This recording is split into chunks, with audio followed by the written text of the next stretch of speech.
Hi நண்பர்களே, வணக்கம். நான் உங்கள் ஸ்டார் தமிழன். சாராயத்துறையில் நடந்த ரெய்டில் அமலாக்கத்துறையிடம் ஒரு லிஸ்ட் கிடைச்சிருக்கு.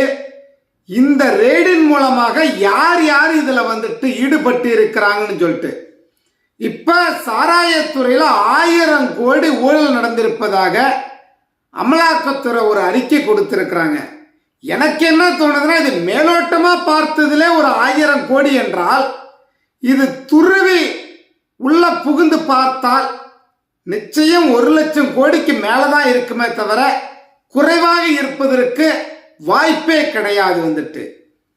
இதுல புத்திசாலிங்க என்ன பண்ணிருக்கிறாங்கன்னா, திராவிட பசங்க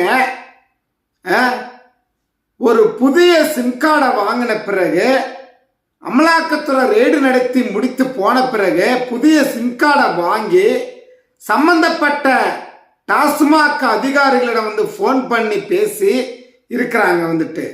என்ன கோத்து விட்டுறாதீங்க, நான் எவ்வளவு வேணாலும் உங்களுக்கு கொடுக்குறேன்ற மாதிரி அரசியல் புள்ளிகள் பேசி இருக்கிறாங்க.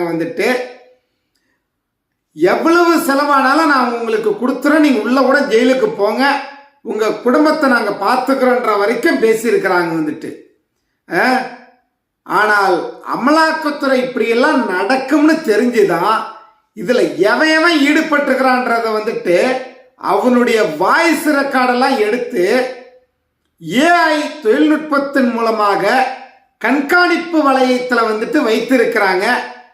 இந்த திராவிட கேவலமான அறிவில்லாத ஜென்மங்கள் வலிய போயிட்டு வாய்ஸ் ரெக்கார்டு மூலமாக இப்ப மாட்டி இருக்கிறாங்க.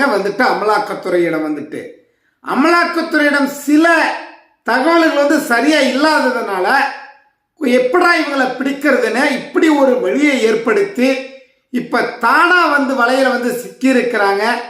இதுல கோபாலபுரத்துல இருந்தும் கூட சில பேர் இருக்கிறாங்க. அதனாலதான் அண்ணாமலை அவர்கள் சொல்லி இருக்கிறாரு, மிக விரைவில் வரும் நாட்களை இது பெரிய பூதாகரமாக வெடிக்கலாம் என்று. ஏன்னா மிக முக்கியமான புள்ளிகள் அறிவு இல்லாம எவனாவது போய் புதிய சிம் கார்டு வாங்கி பேசினா உங்களை கண்டுபிடிக்க முடியாதா. சம்பந்தப்பட்ட டாஸ்மாக் அதிகாரிகளிடம் நிச்சயம் இதுல திமுக சிக்கல். 2026 டாஸ்மாக் மூலமாக தமிழகத்தில் ஆட்சியை பறிகொடுக்கும் திராவிட மாடல் ஆட்சி. கேவலமானவர்களுக்கு கடைசி காலகட்டத்தில் இப்படிதான் நடக்கும்.